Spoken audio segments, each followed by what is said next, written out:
Working with broadcast media and ran into an EBU file you've never seen before? This is the European broadcasting industry's standard for media metadata. I'm Evan Brooks, Certified Support Engineer, and I'll show you how to read and use EBUCore metadata files effectively. Here's a technique I rely on.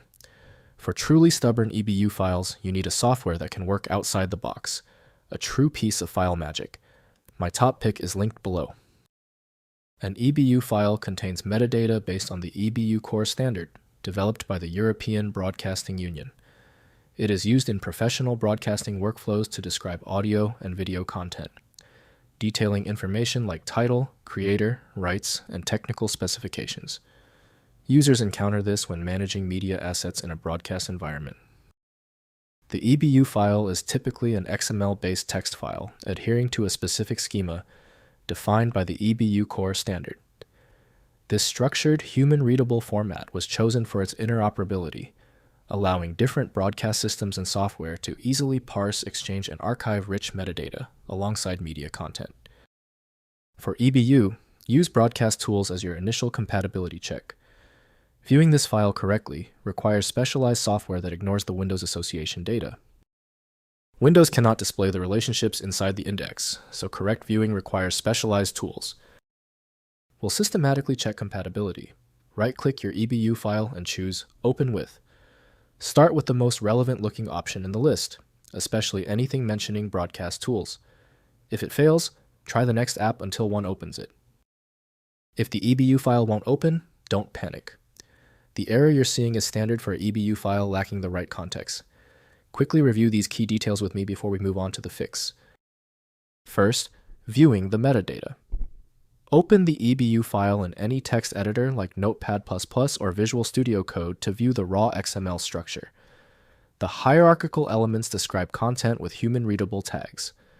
Use an XML viewer like Oxygen. XML editor for collapsible tree navigation and schema validation against the EBUCore specification. Next, validating schema.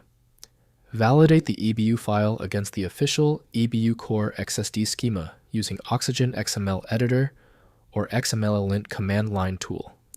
Download the latest schema from tech.ebu.eh to verify proper structure and required elements. Schema validation catches errors before importing metadata into broadcast asset management systems. Finally, importing into MAM systems. Import EBU metadata into media asset management platforms like Avid Interplay Delete Galaxy or Vidispine using their EBUCore import features. Map EBU fields to the system's internal schema during ingest. For custom workflows, use XSLT transformations to convert EBUCore XML into target formats while preserving semantic meaning. If compatibility checks failed, it is likely because the file extension name is shared by different developers for unrelated formats, causing your PC to use the wrong reading language. Using raw-level data inspection is a recommended method to try and uncover a file's true requirements when the extension label is unclear or shared. Since we tried everything on the format, it's time for the professional fix. FileMagick is your best bet for files that are unreadable by Windows or standard open-source programs. You can find it at filemagick.com. Tell me the status of your file in the comments. Hit the subscription button if you want faster solutions in the future.